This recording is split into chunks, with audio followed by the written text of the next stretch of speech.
माहितीबद्दल। आता पुढची बातमी।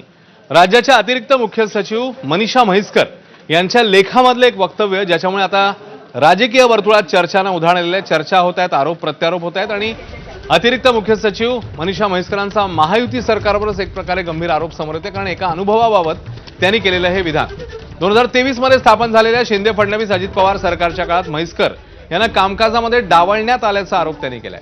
माझा विभाग चालवायला महिला नको असं म्हणत आपल्याला डावललं गेलं, मात्र हा एक एवढा अनुभव वगळता महिला अधिकारी म्हणून आपल्याला वेगळी वागणूक कधी मिळालेली नाही असं म्हैसकरांनी म्हटलंय।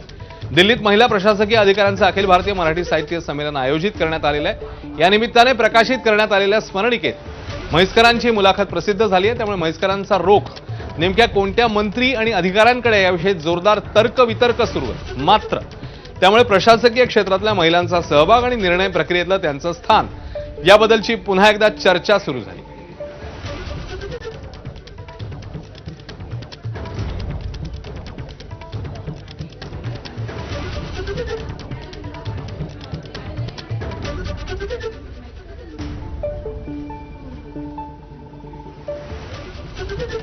तर आपल्या वक्तव्याचा चुकीचा अर्थ काढला गेल्याचं स्पष्टीकरण मनीषा म्हैसकर यांनी मुख्यमंत्र्यांकडे दिल्याचं आता स्पष्ट होत आहे। बघूया। ज्या आमच्या महिला सहकारी ज्या राजकारणात काम करतात, ज्या आमच्या अधिकारी प्रशासनात काम करतात, त्या मल्टीटास्किंग करत असतात।